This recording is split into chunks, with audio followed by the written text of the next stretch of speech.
દેશની સૌપ્રથમ Gujarati business channel CNBC બજારમાં આપનું સ્વાગત છે અને આપ જોઈ રહ્યા છો પ્રોપર્ટી ગુરુ, ત્યારે હું છું નિશા। આજના એપિસોડમાં પ્રોપર્ટી સંબંધિત ચર્ચા કરવા આપણી સાથે જોડાઈ રહ્યા છે નાઇટ ફ્રેન્ક પ્રાઇવેટ લિમિટેડના senior executive director Naushad Panjwani. નૌશાદજી, સ્વાગત છે આપનું। ત્યારે જ આજના એપિસોડમાં આપણે ચર્ચા કરીશું હાલના પ્રોપર્ટી માર્કેટમાં લક્ઝરી હોમ્સ વિશે, એટલે કે અવનવી સુવિધાઓવાળા કેવા મનભાવન ઘર આજના બિલ્ડર્સ દ્વારા પૂરા પાડવામાં આવે છે, સાથે જ આ પ્રકારના ઘર ખરીદતી વખતે કેવા પરિબળો ધ્યાનમાં રાખવા જોઈએ।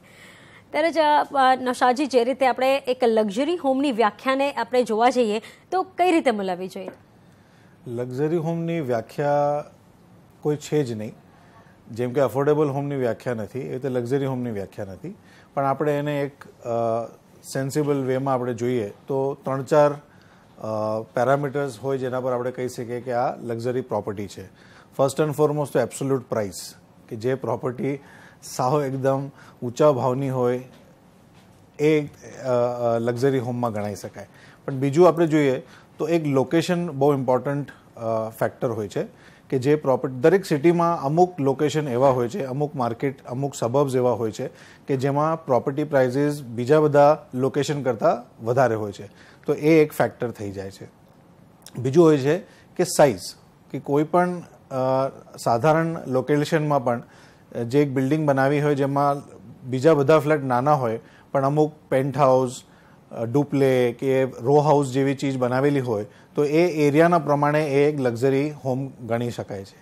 અને ત્રીજું કે કોઈ પ્રોપર્ટી એવી હોય કે જેમાં એમ્યુનિટીઝ બહુ વધારે પડતી સારી આપી હોય બીજા બધા પ્રોપર્ટીઝના પ્રમાણમાં, જેમ કે કોઈ ગોલ્ફ કોર્સ હોય તમારી કોમ્પ્લેક્સમાં, કે તમારે એવું કોઈક બીજું ક્રિકેટ સ્ટેડિયમ જેવા આજકાલ આપે છે, તો એવી બધી વસ્તુઓ તમારા કોમ્પ્લેક્સમાં હોય તો એ એક લક્ઝરિયસ હોમમાં ગણી શકાય છે। ઓકે, એટલે લક્ઝરીઝ હોમની અત્યારે જે આપણે એક વ્યાખ્યા ગણવા જઈએ તો જે રીતે નૌશાદજીએ કીધું કે ખાસ તો એક પ્રાઇઝીસ હાઈ હોય છે, એ ફ્લેટની સાઇઝ કેટલી છે એના પર ખાસ ફોકસ રહે છે, ખાસ કરીને તમે કયા લોકેશન પર ઘર લઈ રહ્યા છો એના પર પણ ડિપેન્ડ રહે છે, અને ખાસ કરીને એમ્યુનિટીઝ પર ફોકસ રાખવામાં આવે છે। પણ અત્યારે નૌશાદજી, આજે જો લક્ઝરી હોમ્સની આપણે વાત કરીએ તો દેશમાં હવે આ ગ્રોથ વધતો દેખાઈ રહ્યો છે। પહેલાં ખૂબ જ ગણ્યા ગાંઠ્યા એવા લક્ઝરી હોમ્સ હતા, હવે જોવા જઈએ તો એની સંખ્યા વધતી દેખાઈ રહી છે। કેટલો ગ્રોથ આ સેક્ટરમાં તમને જોવા મળ્યો છે? છેલ્લા 8-10 વર્ષમાં આ સેક્ટરમાં આપણે સારો એવો ગ્રોથ જોયો છે, અને આવતા વખતમાં આપણે જોશું કે ઘણી બધી લક્ઝરિયસ પ્રોપર્ટી આવતી જશે। આનું કારણ એક છે કે અત્યારે આપણી ઇકોનોમી જે છે એ ગ્રોથ પાથ ઉપર છે।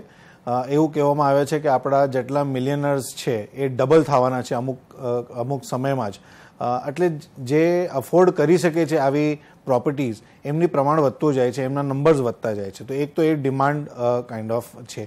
બીજું આપણે જોઈએ તો જેમ આ લોકો ટ્રાવેલ કરે છે કે ઇન્ટરનેશનલ પ્રોપર્ટીઝની કમ્પેરિઝન કરે, એટલે એવી એક એસ્પિરેશન બી થાય કે આવી પ્રોપર્ટીમાં હું પણ રહું। એટલે આ બધા ફેક્ટર જોઈને એવું છે કે ડેવલપર્સ આમાં ડિમાન્ડ જોવે છે અને આવી પ્રોપર્ટીઝ બનાવતા જશે। આમાં પ્રોફિટ્સ બી વધારે હાઈ હોય છે ડેવલપર માટે, એટલે એના માટે બી એક ઇન્સેન્ટિવ છે કે અફોર્ડેબલ હોમ બનાવે તો એમાં માર્જિન્સ એકદમ ઝીણા હોય છે, પણ લક્ઝરિયસ હોમમાં પ્રોફિટ માર્જિન બહુ વધારે હોય છે, એટલે એ પણ એક એને ઇન્સેન્ટિવ હોય છે બનાવવા માટે લક્ઝરિયસ પ્રોપર્ટી। ત્યારે જ ખાસ કરીને એ તો ઇન્સેન્ટિવ્સ હોય છે, પણ બીજા કયા ફેક્ટર્સ કામ કરી જાય છે? ખાસ કરીને શું એક પ્રેસ્ટીજ ઇશ્યુ વધારે કામ કરે છે આમાં બંને સાઈડ પર પ્રેસ્ટીજ ઇશ્યુ છે। આપણે જોઈએ ડેવલપર જે લક્ઝરિયસ હોમ બનાવતા હોય, મોટી પ્રોપર્ટીઝ જેના ફ્લેટ સારા ભાવમાં વેચાતા હોય, મોટા એકદમ એમ્યુનિટી સ્થળો, એવો 1-2 પ્રોજેક્ટ જો બનાવી લે તો એની પોતાની બ્રાન્ડિંગ એઝ અ ડેવલપર એક પ્રીમિયમ ડેવલપરની થઈ જાય, અને પછી એ બીજા કોઈ લોકેલિટીમાં નાનો પ્રોજેક્ટ લોન્ચ કરે, નોટ અફોર્ડેબલ બટ ઇવન સાધારણ પ્રોડક્ટ લોન્ચ કરે, તો એને બીજા ડેવલપર કરતાં વધારે પ્રીમિયમ મળે એ જ એરિયામાં, કેમ કે એનું બ્રાન્ડિંગ એક પ્રીમિયમ ડેવલપરનું થઈ ગયું છે। તો દેટ ઇઝ ધ ઇન્સેન્ટિવ કે આને ડેવલપરને મળે। પણ જે એક ઈગો આસ્પેક્ટ છે, એક સ્ટેટસ આસ્પેક્ટ છે, એક લોકેલિટીમાં રહેવાનું, જેમ કે તમે મુંબઈમાં અમુક પ્રોપર્ટી જુઓ કે સમુદ્ર મહેલ છે કે હિલ પાર્ક છે, એવી પ્રોપર્ટીઝમાં રહેવાનું એક એસ્પિરેશન ઘણા લોકોનું હોય, અને એક ઈગો આસ્પેક્ટ છે। દિલ્હીમાં તમે જુઓ તો લ્યુટિયન્સ છે, ત્યાં સારા ઇન્ડસ્ટ્રીયલિસ્ટ, જો કે કોઈ ફેસિલિટી નથી હોતી છતાં બી કોઈ એમ્યુનિટી નથી, જૂના બંગલાઓ છે, પણ ત્યાં મોટા ભાવમાં પ્રોપર્ટીઝ વેચાય છે। તો આ તો થઈ લક્ઝરી હોમ્સની વાત, પણ એવામાં જો અગર આગળ વધીએ તો કયા અત્યારે ભારતની એવા શહેરો છે જ્યાં આ ખાસ કરીને લક્ઝરી હોમનું એક ઇન્ડસ્ટ્રી સેક્ટર જે છે વધી રહ્યું છે, અને કયા ફેક્ટર્સ આ ગ્રોથને સપોર્ટ આપી રહ્યા છે? આનું તમે જુઓ તો દરેક સિટીની અંદર એકાદ લોકેશન તો હોય જેવો જ્યાં સિટીના જે અમુક એકદમ રિચ લોકો હોય કે જે ઇન્ડસ્ટ્રીયલિસ્ટ હોય એ એક જ લોકેશનમાં રહેતા હોય, તો ત્યાં જે રેટ્સ હોય છે એ ડેફિનેટલી કોઈ પણ સિટીના બીજા લોકેશન પ્રમાણે ત્યાં વધારે હોય છે. પણ તમે નંબર ઓફ હોમ્સ જોવા જાઓ કે જ્યાં વધી રહ્યા છે, આઈ થિંક બોમ્બે, દિલ્હી અને બેંગ્લોરની અંદર સૌથી વધારે લક્ઝરિયસ હોમ્સ બંધાઈ રહ્યા છે. ઓકે, પણ ત્યારે જ આપણે જોઈ રહ્યા છે કે મુંબઈ જેવી સિટીમાં આપણે જોવા જઈએ તો ઘણા એવા પ્રોજેક્ટ્સ છે જે લક્ઝરી હોમ તરીકે કહી શકાય, પણ મુંબઈથી આગળ આપણે લોનાવાલા કે પુણે તરફ જઈએ તો ત્યાં પણ આવા લક્ઝરી હોમ્સ, બંગલોઝ જોવા મળે છે, ફ્લેટ્સ જોવા મળે છે. શું અને એક વીકેન્ડ ગેટવે તરીકે ગણી શકાય? યસ, આ બધા જે વીકેન્ડ ગેટવે છે ઓર સેકન્ડ હોમ માર્કેટ જેને કહેવાય છે, આ માર્કેટ છે. આમ જોવા જાઓ તો મુંબઈના કોઈ પણ સબર્બ પ્રમાણે એ એરિયાના રેટ્સ ઓછા હોય છે, પણ ત્યાં પ્રોપર્ટીઝ લક્ઝરિયસ મોટા સાઇઝની બનાવવામાં આવે છે, એને એમ્યુનિટી સારી દેવામાં આવે છે, ઓપન એરિયા સારું રાખવામાં આવે છે, એટલે ટોટલ પ્રોપર્ટીનો પ્રાઇસ જે છે એ વધી જાય છે, એટલે એને એક એફોર્ડેબલ લિમિટની બહાર વહી જાય છે, અને that becomes a luxury home for lot of people. ત્યારે જ આપણે જોઈએ કે લોકોમાં દેશમાં ગ્રોથ જોવા મળી રહ્યો છે, સેલરી હાઇક થઈ રહી છે, લોકો પોતાની જરૂરિયાતને સમજી રહ્યા છે અને એને પ્રાયોરિટી આપી રહ્યા છે. શું આ એક મેઇન ફેક્ટર અત્યારે ગણી શકાય લક્ઝરી હોમ્સના વેચાણ જે વધી રહ્યા છે જેને જોઈએ તો? આમ જોજો તો લાઇફસ્ટાઇલ જ આખી ચેન્જ થાય છે. આપણા એક જનરેશન જે હતું જે માનતા થાય કે રહેવામાં કરકસર કરી શકાય, આપણે બહુ આપણી વેલ્થ દેખાડે નહીં, આઈ થિંક આ જનરેશન જે આવી રહ્યું છે એ ચેન્જ થઈ રહ્યું છે, અને દરેકને એક લાઈફ સારી રીતે જીવવાની ઈચ્છા થઈ રહી છે. એટલે એ પ્રમાણે this is one of the things. જેમ કે પહેલાં ગાડીઓ નાની અને અલગ ટાઈપની ગાડીઓ હતી, હવે બધી લક્ઝરિયસ ગાડીઓમાં ફરવા માગે છે, એટલે ઓવરઓલ લાઈફસ્ટાઇલ ચેન્જ થઈ રહી છે. અને યંગસ્ટર્સ જે છે જેના હાથમાં પૈસા આવે છે આટલા બધા, એ લોકો અફોર્ડ બી કરી શકે છે, હાઉસિંગ લોન બી મળે છે બિકોઝ સેલેરીઝ હાઈ છે, એટલે એ પ્રમાણે it is becoming more and more easy to get luxurious homes. ખરી વાત. ત્યારે જ આપણે જોવા જઈએ તો જે લક્ઝરી આ હોમની આપણે અપેક્ષા કરીએ તો સૌપ્રથમ એક જે વસ્તુ ધ્યાનમાં આવે છે એની કિંમત છે. અત્યારે ખૂબ જ હાઈ પ્રાઇસ પર આ બધા લક્ઝરી હોમ્સના વેચાણ થઈ રહ્યા છે. જો એક ગણતરી કરીએ તો શું લાગે છે કે આ એને વર્થ છે? જેને હું કહું કે સૌંદર્ય જે છે એ જોવાળાની આંખમાં હોય છે, એટલે આમાં જ્યાં સુધી લેવાવાળા એ પ્રાઇસ આપવા તૈયાર છે ત્યાં સુધી ડેવલપર્સ આવી પ્રોપર્ટી બનાવશે, અને ડિમાન્ડ સપ્લાય જ્યાં મેચ થશે ત્યાં પ્રોપર્ટીના પ્રાઇસ સારા એવા વધશે. પણ જ્યાં સપ્લાય વધી જાય છે, અમુક વાર આપણે જોયું છે કે ડેવલપર્સ વિચાર્યા વગર કે માર્કેટ રિસર્ચ કર્યા વગર આમથી પ્રોપર્ટી બાંધી નાખે કે મેં પ્રોપર્ટી બાંધી છે 100 કરોડની અને વેચાશે, એવું દરેક વાર નથી થતું.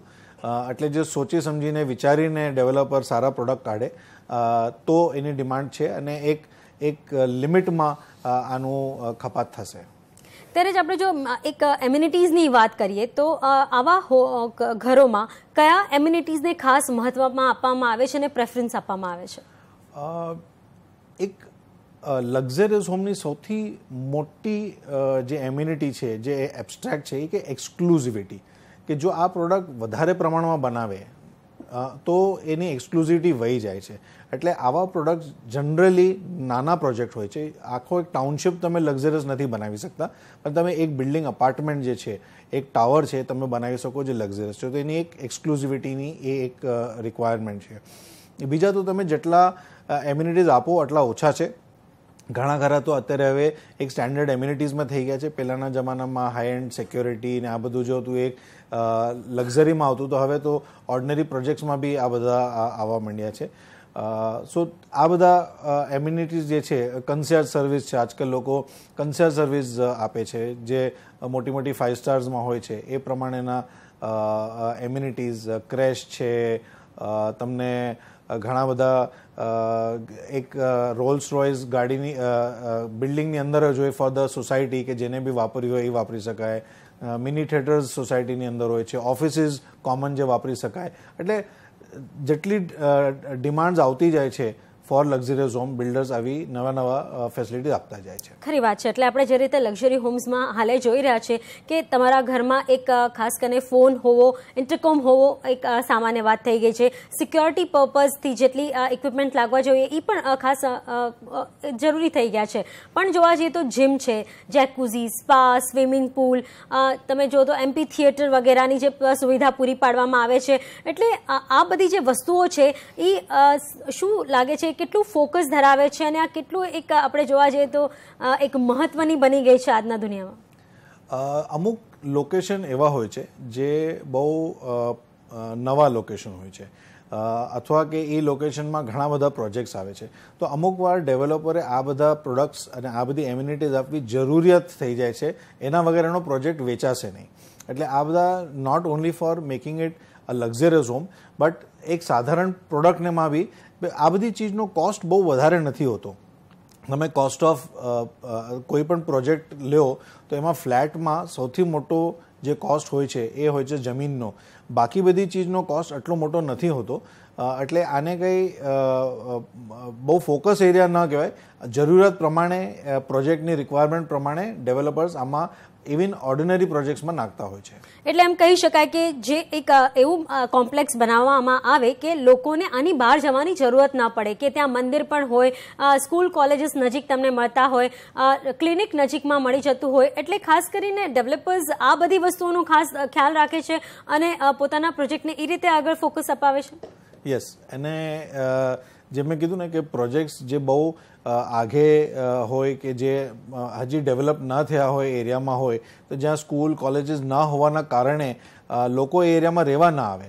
એટલે એના માટે એક ઇમ્પોર્ટન્ટ થઈ જાય છે કે એક જ કોમ્પ્લેક્સની અંદર આ બધી ફેસિલિટી આપી દે, રિટેલ નાખી દે, નાનું શોપિંગ નાખી દે, હોસ્પિટલ ના હોય તો ક્લિનિક મોટું એવું નાખી દે, એટલીસ્ટ બેસિક સ્કૂલ ફેસિલિટી આપી દે, એ પ્રમાણે સ્પોર્ટ્સ માટે ફેસિલિટી. સો આ બધી ફેસિલિટી ઇન્ટિગ્રેટ કરીને, અને તમે રાઇટલી કીધું કે એક ટેમ્પલ પણ એક બહુ ઇમ્પોર્ટન્ટ થઈ જાય છે as an attraction for people to buy houses. ખરી વાત છે. પણ ત્યારે જ આટલી બધી સુવિધા મળતી હોય તો તમે જે રીતે કીધું કે ખાસ કરીને બિલ્ડિંગ બનાવવું એટલું મોંઘું નથી પડતું જેટલી જમીન મોંઘી પડતી હોય છે. પણ જ્યારે આટલી બધી એમ્યુનિટીઝ આપ્યા બાદ પ્રશ્ન આવે છે મેન્ટેનન્સનો. મેન્ટેનન્સ આપણે જોવા જઈએ તો આ લક્ઝરી હોમ્સમાં ખાસું વધારે આવતું હોય છે. કઈ રીતે મૂલવવું જોઈએ અને કેટલું મેન્ટેનન્સ હોવું જોઈએ? તો આપણે ફક્ત લક્ઝરિયસ હોમ પ્રોડક્ટની વાત કરીએ કે જે દરેક સિટીમાં આપણે પહેલાં કીધું કે જ્યાં બહુ મોંઘા અપાર્ટમેન્ટ્સ હોય છે, જેમ કે સાઉથ મુંબઈ ફોર એક્ઝામ્પલ છે, અથવા કે નવા ટાવર્સ જે વર્લીમાં આવી રહ્યા છે, world's highest, Asia's highest, India's highest, આ બધા જે ટાવર આવી રહ્યા છે એની અંદર ફેસિલિટીઝ જે આપી હોય છે એનો કોસ્ટ સાધારણ 20 થી 30 રૂપિયા પર સ્ક્વેર ફીટ પર મંથ જેવો એક રેટ થાય છે. જે તમે 2,500-3,000 સ્ક્વેર ફીટનો મેં ફ્લેટ પકડો તો સેજે 90,000 લાખ રૂપિયા જેટલું monthly outflow only on maintenance. Tax આપણે બાજુ પર રાખીએ, પ્રોપર્ટી ટેક્સ જે આપવાનો હોય એ આની ઉપરનો હોય છે. સો આ આઉટફ્લો થઈ જાય છે. પણ આ જ ફેસિલિટી જો તમે મોટા કોમ્પ્લેક્સમાં આપતા હો, 100 એકર ટાઉનશીપમાં આપતા હો કે જેમાં એક જ ક્લબ હાઉસ છે અને એકાદ બે સ્વિમિંગ પુલ છે, તો આ કોસ્ટ સેજે 4-5 રૂપિયા સુધી આવી જાય. એનું કારણ એ છે કેમ કે નાના કોમ્પ્લેક્સમાં એ જ ફેસિલિટી બહુ ઓછા લોકો વાપરે છે, એટલે આખો કોસ્ટ ઓછા લોકોમાં ડિવાઈડ થાય છે. પણ જ્યારે 1,000-2,000 ફ્લેટ્સ હોય તો એ જ ફેસિલિટી જ્યારે ડિવાઈડ થઈ જાય એનો કોસ્ટ, તો એનું પર ફ્લેટ રેટ ઓછો થઈ જાય છે. ઓકે, એટલે પણ જો શું લાગી રહ્યું છે કે અત્યારે જે રીતે ડેવલપર્સ હવે લક્ઝરી હોમ તરફ આગળ વધી રહ્યા છે, ખાસ કરીને અફોર્ડેબલ હાઉસિંગમાં જ અત્યારે આપણે જોવા જઈએ તો ઓવર સપ્લાય છે, એવામાં લક્ઝરી હોમ્સ ડેવલપરમાં જવું કેટલું એડવાઇઝેબલ છે? જે મેં તમને કીધું કે આમાં અમુક વાર લોકેશન થી જ ડિમાન્ડ આવી જાય. તમે જમીન લીધી હોય નેપેન્સી રોડ એરિયામાં તો ત્યાં તમે એફોર્ડેબલ હોમ બનાવી જ નથી શકતા, તમારે પર ફોર્સ લક્ઝરી હોમ જ બનાવવું પડે. તો અમુક વાર તો જ્યાં જમીન છે એ ડિસાઇડ કરે કે લક્ઝરી બનશે કે એફોર્ડેબલ બનશે. તમે ચાહો તો બી ફાર ફ્લંગ સબર્બ્સમાં જ્યાં અત્યારે રેટ 3-4 હજાર છે, તમે ત્યાં શું લક્ઝરી બનાવી શકો? તો આ એક લોકેશન પ્રમાણે પ્રોડક્ટની ડિમાન્ડ આવી જાય છે. બીજું એ છે કે ડેવલપર્સ ડિમાન્ડ જ્યાં જોવે છે ત્યાં એ પ્રમાણે બાંધતા હોય છે અને એનો માલ ખપાતો હોય છે. એ આપણે એક જે સારા ડેવલપર્સ જોયું હોય એ લોકોની સ્ટડી પ્રમાણે એ લોકો વેચી શકાતો હોય. તો આઈ થિંક ઓવરઓલ ડિમાન્ડ સપ્લાયનો જ ગેમ છે અને એના પ્રમાણે જ બાંધકામ થવું જોઈએ અને એના પ્રમાણે જ સેલ થશે. ખરી વાત છે, પણ ત્યારે જ આપણે જોવા જઈએ તો પાછલા 10 વર્ષ પહેલાનો કયાસ લગાવે તો એક 1 બેડરૂમ હોલ કિચન અથવા 2 બેડરૂમ હોલ કિચન હોવું અત્યાર માટે ઇનફ હતું. પણ આજે 10 વર્ષ બહાર જોઈ રહ્યા છે તો એક લક્ઝરી હોમનો કન્સેપ્ટ ખાસો અત્યારે ફેશનમાં છે. તો આવનાર 10 વર્ષમાં હવે ફ્યુચર કન્સેપ્ટ શું હશે? ફ્યુચર કન્સેપ્ટ આઈ થિંક તમે એમ જોવા જાઓ તો મારા હિસાબે અત્યારે જે અફોર્ડેબલ હાઉસિંગ છે કે ઓર રાધર આપણે એને અફોર્ડેબલ હાઉસિંગ એટલે ચીપ હાઉસ ના કહીએ પણ જે બજેટ હાઉસિંગ છે આઈ થિંક એની સૌથી વધારે ડિમાન્ડ છે. આપણે ઘણીવાર રિપોર્ટ્સ વાંચ્યા છે કે જેમાં ઇન્ડિયામાં અર્બન હાઉસિંગમાં 2.5 કરોડ હાઉસ ની ડિમાન્ડ છે જે હજી આપણે પૂરી નથી કરી શકતા. એનું કારણ એ છે કે આપણે એ કોસ્ટમાં આપી નથી શકતા. જે હાઉસ બનાવીએ છીએ એ હાઉસ એ એફોર્ડેબલ લિમિટની ઉપર જ વયા જાય છે એટલે એ જે એક સેગમેન્ટ છે એ મિસ થઈ જાય છે. એટલે આપણે એક જો કરી શકીએ અને એમાં સ્માર્ટ સિટી અને એવા જે ઇન્ફ્રાસ્ટ્રક્ચરના પ્રોજેક્ટ્સ આવી રહ્યા છે એના લીધે મને લાગે છે કે ઘણા બધા પ્રોજેક્ટ્સ એવા આવશે જે બજેટ હાઉસિંગ મિડલ ક્લાસ માટે બની શકશે એ આવશે. પ્રીમિયમ સેગમેન્ટ તો ચાલ્યા જ કરશે પણ એનો નંબર ઓફ યુનિટ્સ જે છે એ બહુ ઓછું જ રહેશે. અત્યારે બી in terms of value term જોવા જાય તો 10% કદાચ સિટીમાં હોય, વેલ્યુ ટર્મ્સ આટલી જ રહેશે પણ નંબર ઓફ યુનિટ્સ હાર્ડલી 1% જેવા રહેશે એ મારું માનવું છે. ઓકે, એટલે જોવા જઈએ તો હાલના સમયે જે ખાસ કરીને બઝિંગ છે એ છે લક્ઝરી હોમ્સ અને અત્યારે બધાને જ આ બધી ફેસિલિટી જોઈતી હોય છે. એ જીમ હોય, તમારે સ્વિમિંગ પુલ હોય કે સ્પોર્ટ્સ એરિયા હોય, એન્ટરટેનમેન્ટ એરિયા હોય, એ આજના જનરેશનની એક જરૂરિયાત બની ગઈ છે અને હાલે અત્યારે બધા ડેવલપર્સ આને પ્રોવાઈડ કરીને એનો લાભ ઉઠાવી રહ્યા છે. ત્યારે જ હવે આપણા ખાસ કરીને આપણા રોકાણકારો જે આપણી સાથે જોડાઈ ગયા છે એમના પ્રશ્નોના ઉકેલ મેળવીએ. અમદાવાદથી પ્રહલાદ પટેલ આપણી સાથે જોડાઈ ગયા છે. પ્રહલાદ, પૂછો સવાલ.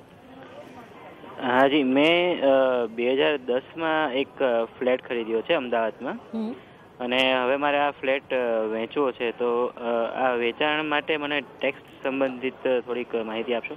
ઓકે, માર્ચ મહિનો આવે એટલે આ એક ખાસ મહત્વનું બની જાય છે.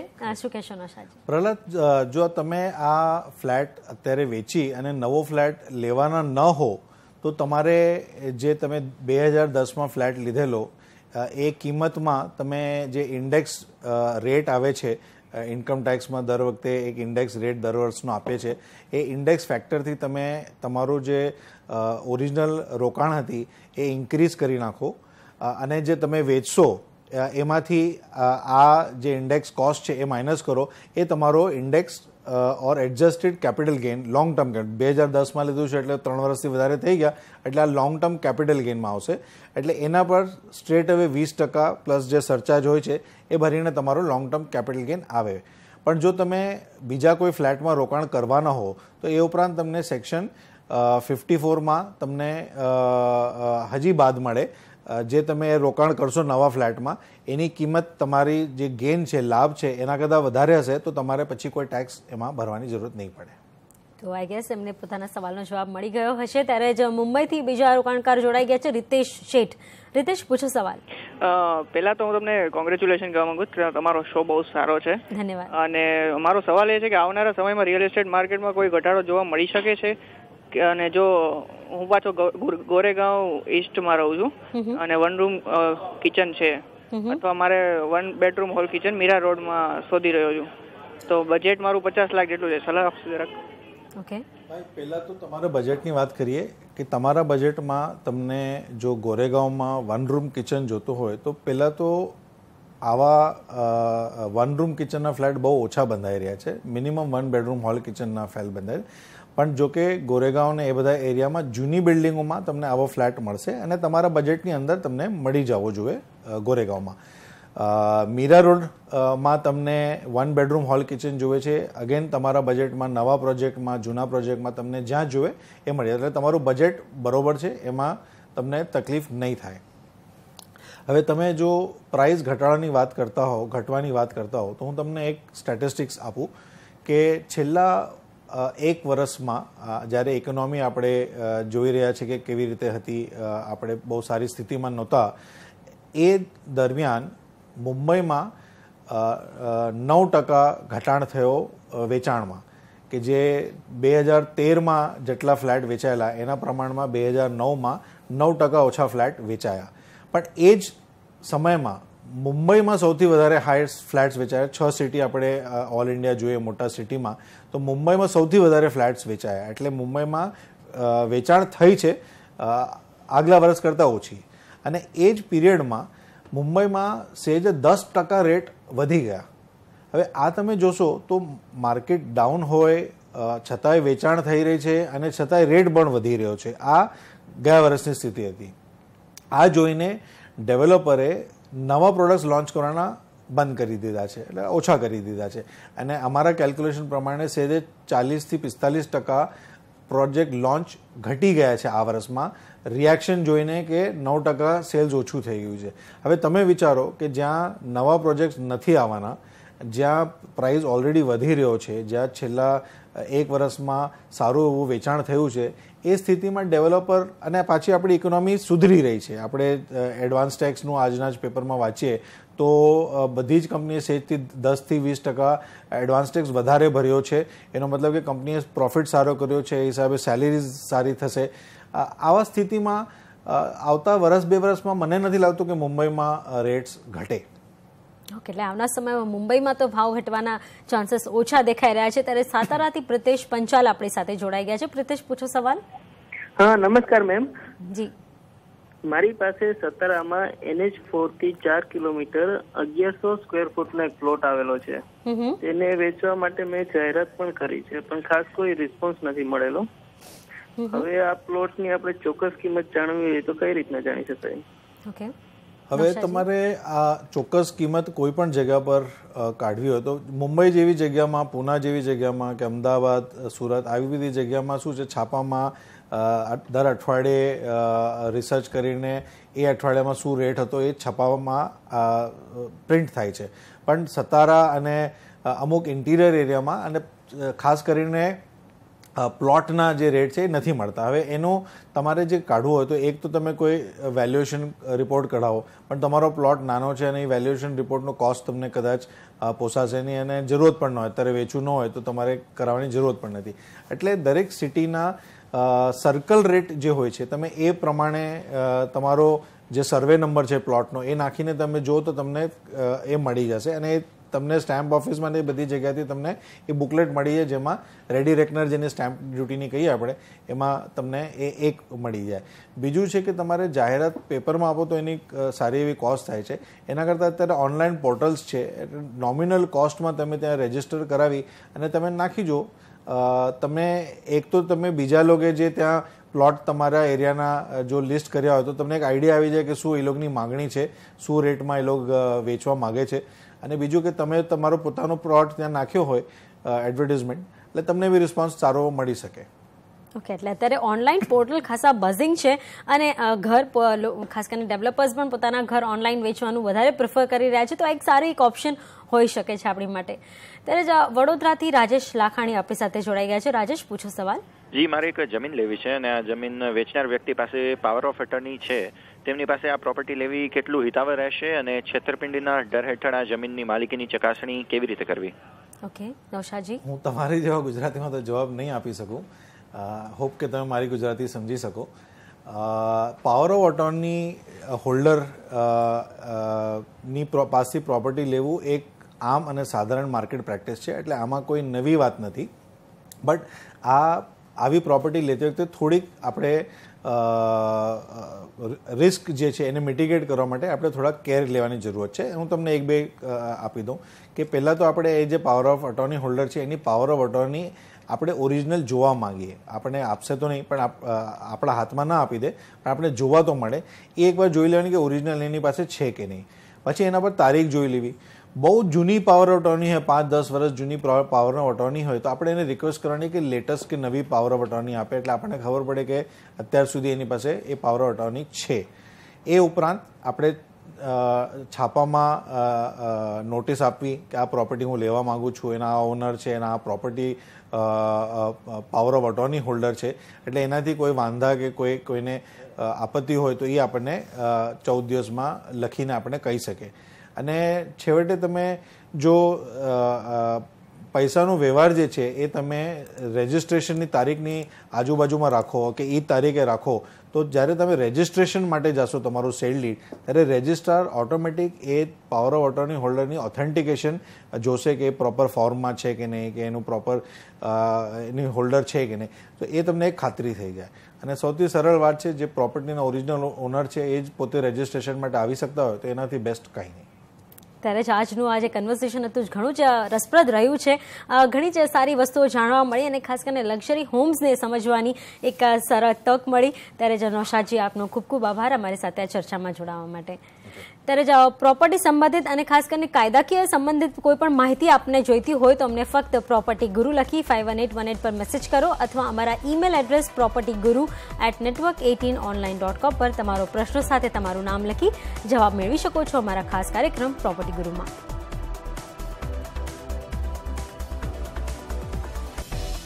ત્યારે હાલ પૂરતું આટલું જ. વધુ ખબરો માટે જોડાયેલા રહેજો CNBC બજાર સાથે. નમસ્કાર.